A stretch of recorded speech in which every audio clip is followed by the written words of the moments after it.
Hello and welcome to my presentation. This is joint work with Akaki Mamageishvili on shared sequencing as a noisy contest. So let me give you a bit of the background motivation for this project.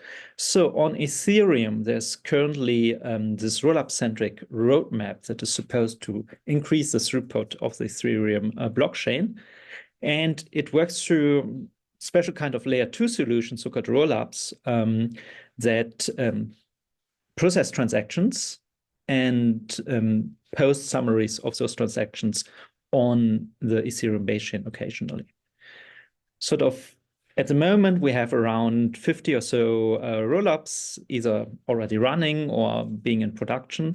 And it seems to be satisfying this goal of scaling Ethereum. So throughput is increased, base fees go down on the main chain.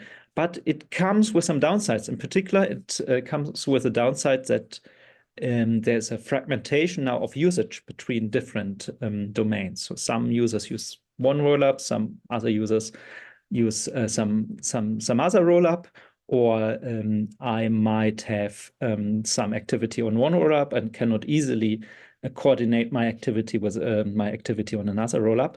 And that matters in many circumstances, but in particular for financial applications. So it leads to some kind of fragmentation of liquidity across these different domains, right? So if there is a decentralized exchange on one rollup chain and another decentralized exchange on another rollup chain, I have to choose on which of the two I trade, and I cannot easily transfer my liquidity from one of the two rollups to the other rollup. Okay. That is a bit of a problem because it eliminates some of this appealing sort of economies of scale and network effects that he would have if he would have an integrated domain where you can easily coordinate your behavior.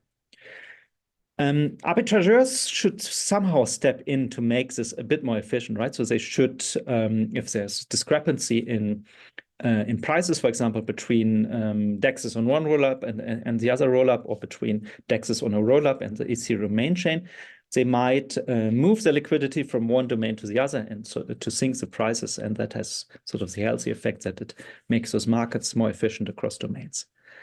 But whether or not they can do that depends on how easily it is to coordinate your trading activity across domains. Right? Now, shared sequencers are one technology that should, a class of technologies that should facilitate this kind of cross-domain trading activity. There are several projects at the moment. None of them are live, but they might be live eventually. And the hope behind this project is that they should help facilitating a cross-domain trading or a cross-domain activity of the users. Okay. So what exactly are the shared sequencers? So rollups rely on sequencers to schedule transactions. So at the moment, they are just usually some server. So if I want to trade, for example, on the Arbitrum rollup, I send my transaction to the server that processes this transaction.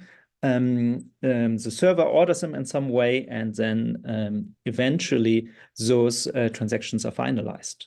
And at the moment, all of the different rollups have different sequencers that process transactions on these different rollups. So for each rollup, there's a separate sequencer.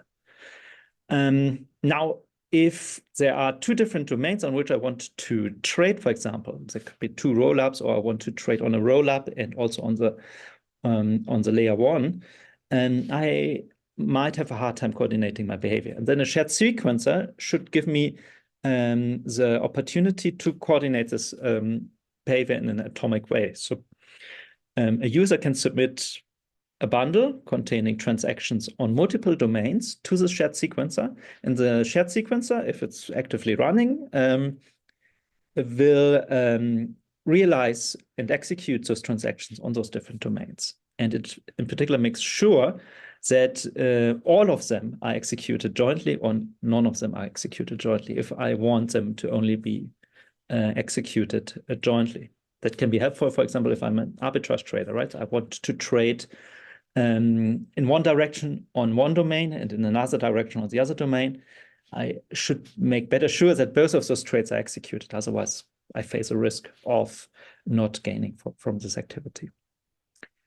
So we are interested in the economics of that situation. In particular, we're interested in the effect of investment of those arbitrageurs in the different regimes. So if it's easier to do cross-domain trading, or if it's harder to do cross-domain trading, if we have shared sequencing between two domains, or we don't have shared sequencing on those two domains.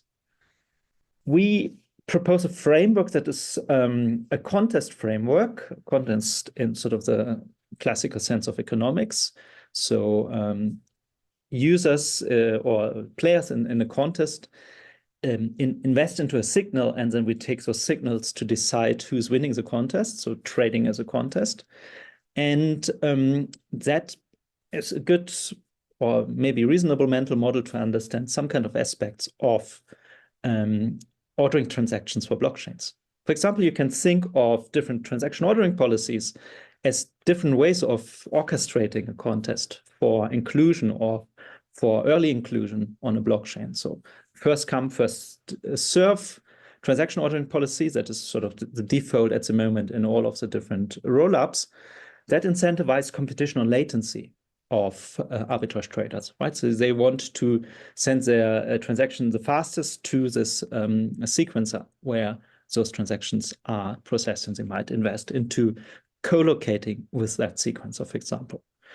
If you have priority gas auction, as we used to have in Ethereum in the past, where people bid financial by adding a higher transaction fee to the transaction, then you incentivize this bidding competition, right? You incentivize traders outbidding each other. So you incentivize sending many transactions with ever-increasing fees, for example, and so on, right? You could think of other kind of transaction ordering policies that emphasize different dimensions of competition.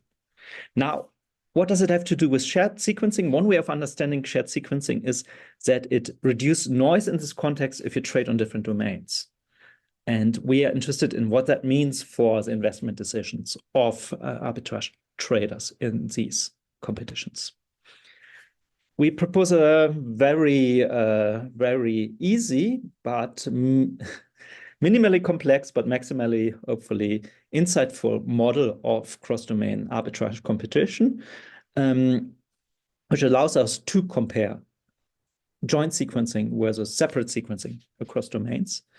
And in the baseline model, we just have two arbitrageurs. We could have more arbitrageurs. There are easy extensions of this model. But for this talk, I talk about two arbitrageurs that compete on executing a particular arbitrage opportunity. You can think of two different rollups, or you can think of one rollup in the Ethereum base chain. And there is currently a price discrepancy between a trading pair on one rollup, some DEX on one rollup, and the same trading pair on a DEX on a different rollup. Or there are other ways of making a riskless trade by discovering this arbitrage opportunity. And those two arbitrageurs, they are both aware of this opportunity, and they compete to execute it, for the right to execute it. And that requires them to execute transaction on two different domains, right? So they have to place a transaction, for example, on the Arbitrum chain and one on the Optimism chain, right? So the two largest current rollups. Winning the competition gives them some positive value. So there is arbitrage, which gives them an arbitrage profit, which is some positive number V, which is known among the two, right? So it's the same value to all of the competitors, which seems to be reasonable. But it requires them to place two transactions and one on each domain before the competitor. So to win this competition, they need to be first on the Arbitrum sequencer, and they need to be first on the Optimism sequencer.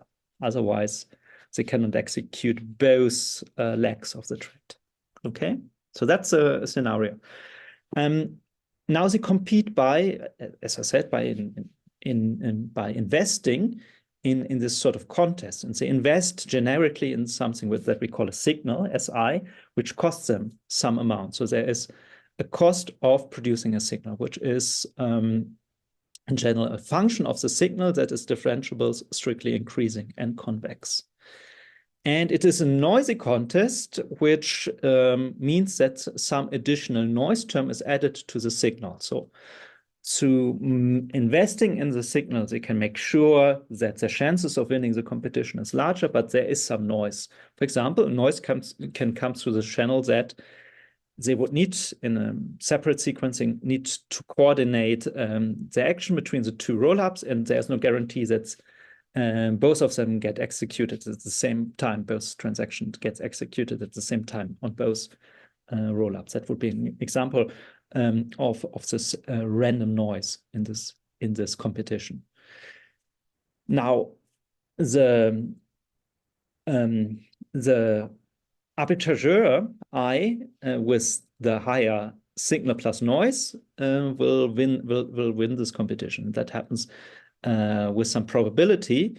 That depends, of course, on the noise distribution. Okay, and this is what we generically call F. So this distribution of the noise in this noisy contest. For the sake of this talk, I will stick to normally distributed noise, which seems to be usually a reasonable modeling assumption, but you can have also other kind of noise distribution, and you can see that in our paper. So let me give you some interpretation of what that means. So in the signal, what that means to invest in a signal. Signal depends on the kind of transaction ordering policy in place. So currently, as I told you, the default way of rollups to process transaction is first come, first serve as at the sequencer. And in that case, investing into a signal means investing into being fast, investment in latency reduction to the sequencer. So the investment here in the signal means you invest in having a fast connection to the sequencer.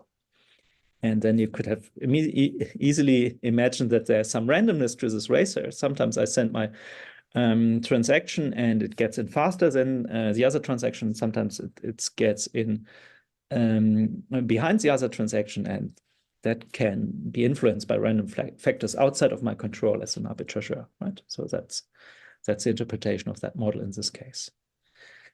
You can also think of bidding-based transaction ordering policies. For example, Arbitrum, the Arbitrum rollup is currently experimenting or proposing transaction ordering policies that take both a bid and timestamp, and take a combination of the bid and the timestamp to summarize in some score, joint score consisting of a bid and a timestamp, and they order those transactions based on that score, right? So that is a current proposal, which they call time boost. And in this case, you can interpret our model in the way that the signal that you produce is the amount that you bid, and the noise comes through the fact that we also have this timestamp being part of the score, and there are random factors in the timestamp. You can also think of Ethereum at the moment, where they use a sort of competitive block building market to order transactions. I won't go into the details of that, but basically there's some expenditure or some bidding involved in making sure that your transaction gets included early in the block in Ethereum. That comes through transaction fees, through some other payments to intermediaries. There is this entire ecosystem of different parties that will order your transaction in some ways, and there are different ways to paying them directly or indirectly. And all of those can summarize in some signal SI, which is just the amount you invest into getting a transaction in first. And then you can also imagine that there's a lot of noise in this Ethereum block building infrastructure, right? It's not guaranteed if you pay X amount, it's SI amount, I should say. that your transaction gets scheduled in a particular position. There's a lot of random factors.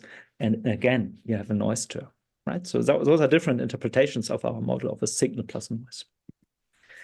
Okay, now, finally, what is the difference between separate and shared sequencing in this world? Shared sequencing means you only need to produce one signal, right? Because you send, for example, two transactions as a bundle, and they are executed atomically. So either they are executed or not, those two transactions together. So you need to only produce one kind of signal. You need to produce one signal, and there's one noise term, right? So if the shared sequencer would use latency competition, timestamps, you need to only send to the shared sequencer. It puts some noise on it because, I mean, there's some noise on it because there is randomness in creating timestamps, and that would be the scenario. Or there would be a bidding procedure in the shared sequencing. You only need to produce one bit, right? And that's why you only need to produce one signal. Separate sequencing is different. You need to produce two signals, right? I need to send one transaction to the arbitrum sequencer, one transaction to the optimism sequencer, and that gives me two signals. And now comes sort of the crucial difference in these two regimes. It sort of increases the variance of the noise because I need to produce two signals, right? So we have imperfectly correlated noise in general, right? So those things operate differently. So the noise is not perfectly correlated. So there's more variance in general in the separate sequencer regime. Sort of the extreme case, which we look at for the rest of this talk, is one where you have independent noise, right? So you have two sequencers where the noise terms are independent.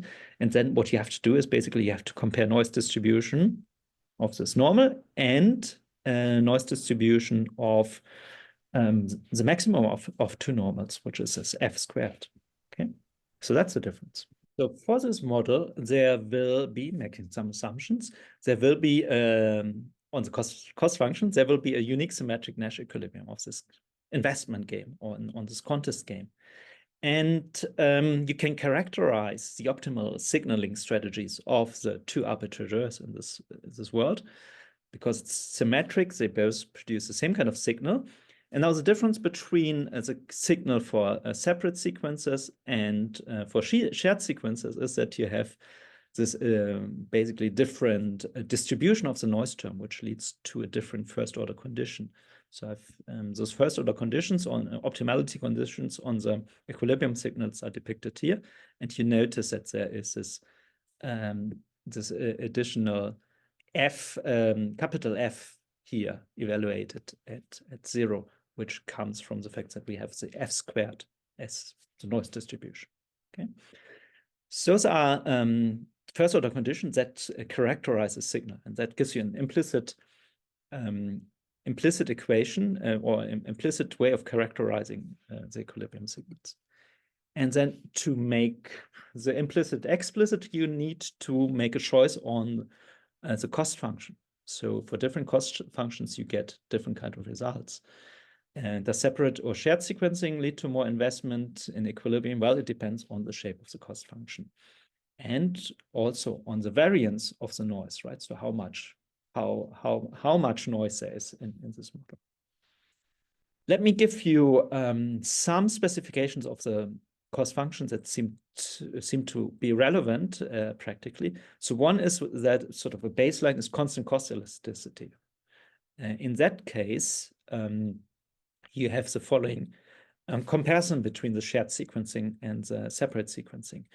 You get that the cost is higher under the shared sequencing as long as this cost elasticity parameters is larger than 1. In other words, you have a strictly convex cost function. So for constant cost elasticity, under the shared sequencing, you observe more investment into latency. Reduction, for example, or in bidding, if this is a cost of bidding, okay? And sort of the interpretation in these circumstances is that you get more bang for the buck if you invest in shared sequencing. And so you will invest more in equilibrium rather than in the two sequencer case, even though you have to invest into two signals. So you could imagine that you would pay more for two separate sequencing case because you have to produce two signals.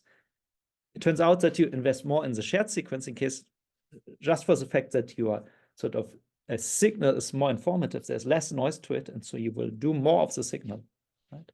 And that's the reasoning behind it.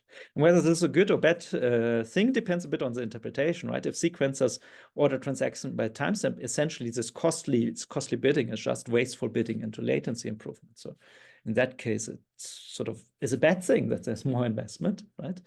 Or if you think about an interpretation where this is actually bidding revenue, you could imagine that this is a good thing because we raise more revenue from bidding, from using this shared sequencing regime. Okay.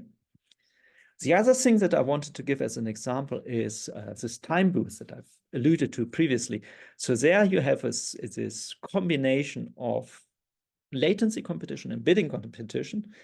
In particular, your transactions are ordered based on a score called time boost score, where you're ranked according to this